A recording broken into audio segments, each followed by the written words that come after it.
Alrighty everyone, welcome back. It is now January 15th of 2024, and there's a lot of things happening right now between the Disney higher-ups, such as the board of directors and Bob Iger, the CEO, and that whole shakeup that's been going on for quite a number of weeks now.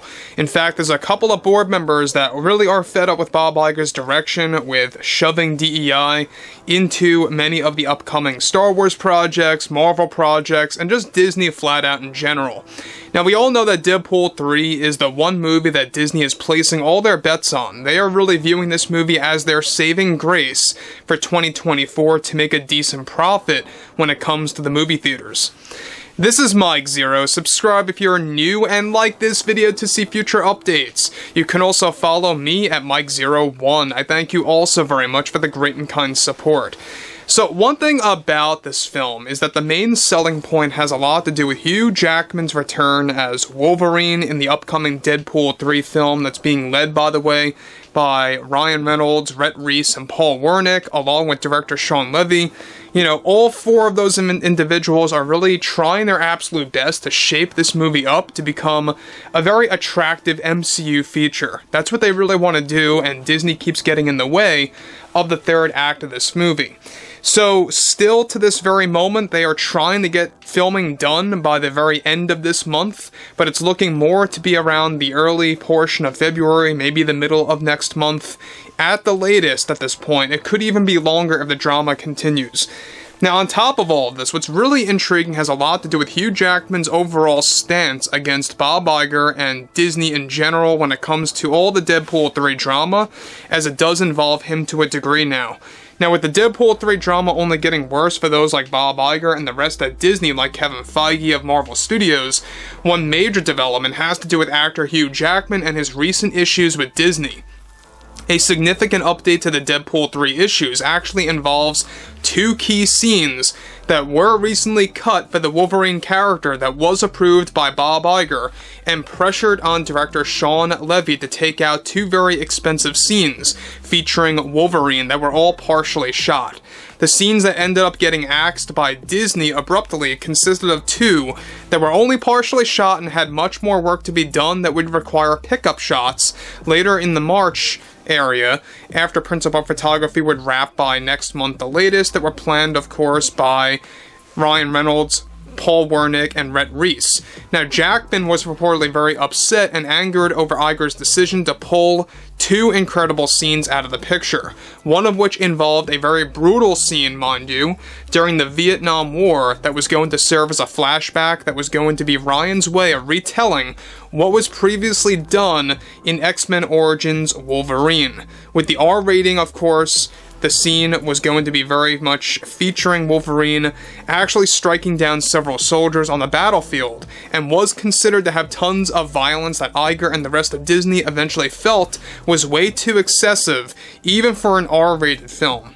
Iger's approach with the third Deadpool film is to play things safely to a degree in some areas.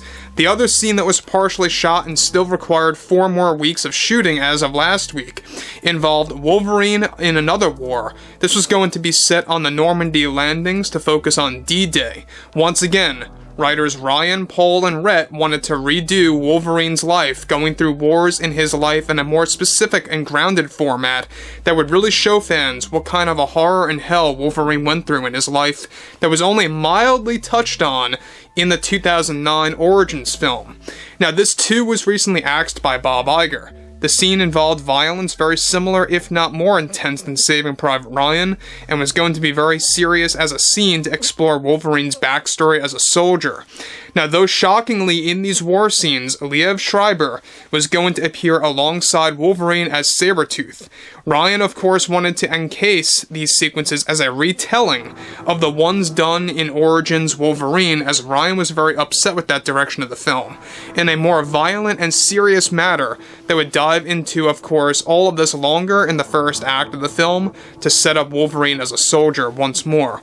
Now, guys, let me just stop here quick before I move on. Now, I don't know if you guys ever saw 2009's X-Men Origins Wolverine. I thought it was a solid film. Yes, they did do Deadpool dirty in that movie. I thought it was horrible in that sense, even to the point that Ryan Reynolds had to make fun of it in Deadpool and really just had to address the issues by Fox.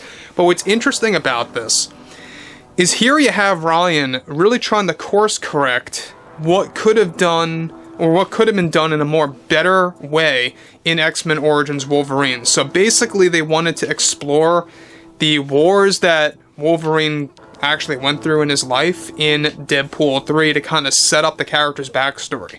To those that may have not seen X-Men Origins Wolverine, again, this is basically Ryan's way of introducing Wolverine perhaps to people that are just getting into the MCU or have been following the Marvel Cinematic Universe and maybe didn't follow the previous X-Men films per se.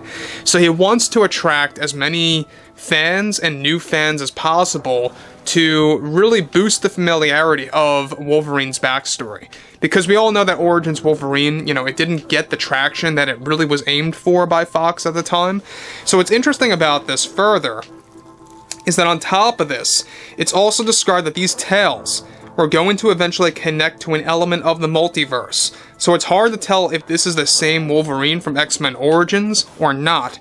Now, with the sequences now axed and cancelled, Disney will be set up in the first act of the film on reorganizing how Wolverine will be introduced. Hugh Jackman is also deeply upset and angry about how sudden these scenes were paused and eventually cancelled by the Disney heads, and Kevin Feige was the one to make the final call over at Marvel Studios. So again, it's not just Bob Iger, it is also Kevin Feige. We also have to point the finger at him.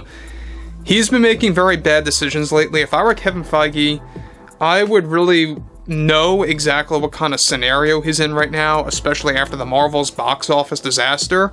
What he should have done, he should have stood his ground, he should have put his foot down and told Bob Iger, these scenes are staying. Yes, they're expensive. Yes, I understand your whole cost-cutting narrative right now and what you're aiming for with Disney, but these scenes need to stay if you really want to set up a serious tone for the character of Wolverine. Now look, we know that Deadpool 3, it's going to be a comedy at heart. We all know that, but they wanted to explore serious routes as well when it comes to Wolverine's story leading up to the present. So I think that, you know, obviously the MCU is in a very troubled state as it is. There's already a lot of rumblings right now that Fantastic Four is getting delayed again due to a lot of conflicts with Pedro Pascal. There's a lot to talk about there as well. But yes, again, I mean, Hugh Jackman doesn't deserve this. You know, Ryan Reynolds most certainly doesn't deserve this of what's happening behind closed doors, and the third act is already in shambles, and now they want to pull sequences, or have already pulled sequences from the first act. It only makes you wonder what's going to happen with the pacing of this movie, and when it comes to exactly the format of the film, right? As far as how much of a balance is going to be between seriousness and comedy relief, right? So overall, I would really love to hear what everyone has to say about this below in the comments, and if you guys did enjoy the content for today, make sure to drop a thumbs up on this video to support the channel, and I will catch you guys later.